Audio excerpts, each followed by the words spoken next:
It's Rich with Cross Country Mortgage, and today we are going to talk about what's been going on in the real estate market, the Houston real estate market, and the mortgage markets. Let's first start with the bonds. The bond, yesterday we had a Treasury auction for the one-year Treasury. It was met with really low demand. That caused a bloody day with interest rates. We saw interest rates spiking up, and then this morning they also opened way the heck up because Japan has a new central bank head, and it wasn't the guy we thought it was going to be. The guy that we thought it was going to be was a little bit more dovish when it came to inflation. This new head is basically going, I am going to pound inflation into submission. Currently, the Japanese 10-year is able to, their equivalent of our 10-year Treasury is able to be up to 0.5% in interest rate. And that's really low, right? But they've been at negatives for so long, and it's been trading at 0.5%. We're afraid that this guy is going to let the top off. And if he does, we're going to see interest rates go up there. We're going to see interest rates go up in Europe, and they're going to go up in the United States. We don't think that this effect is going to last for very long. Why don't we think so? Because we already see that inflation's coming down here in the U.S. In fact, when we get next week's CPI, Consumer Price Index numbers, we're probably going to see something pretty even, maybe a little bit lower than last month's. And definitely by May 10th, we see the number coming down. We've also had some other really interesting data come out.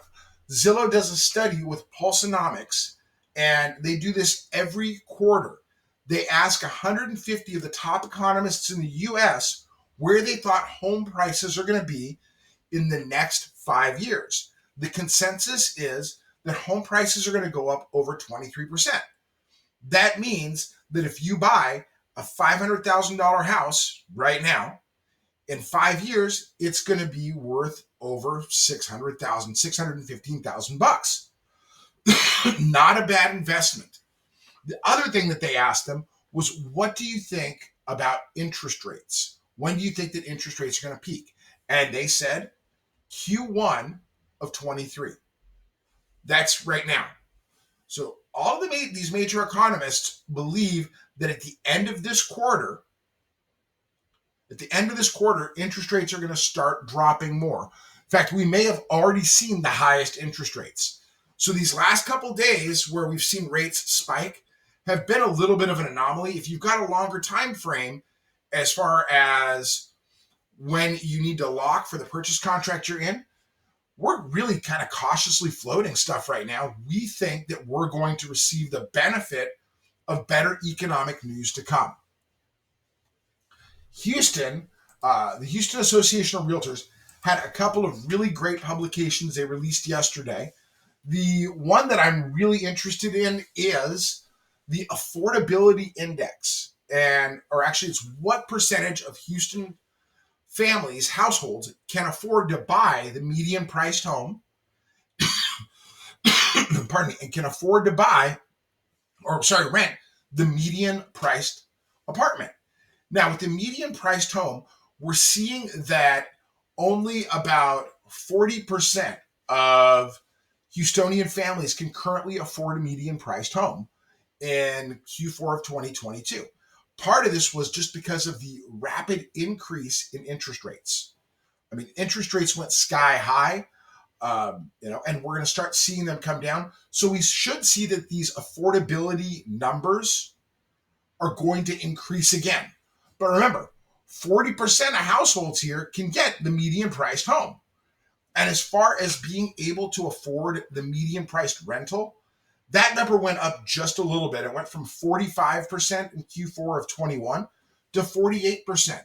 That's because the median rental rate increase has slowed. We're still seeing that rent rates are increasing, but they're not increasing with the same rapidity that they increased with last year.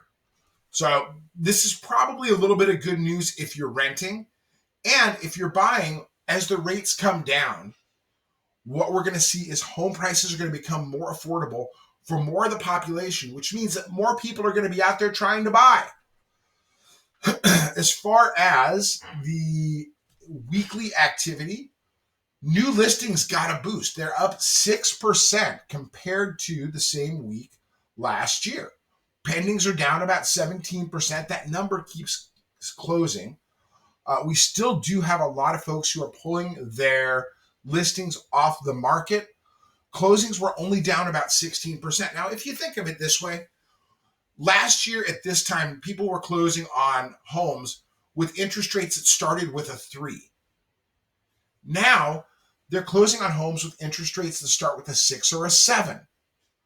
So the fact that closings are only down roughly 1/6, that's pretty phenomenal. That tells you that the housing market is still really strong here.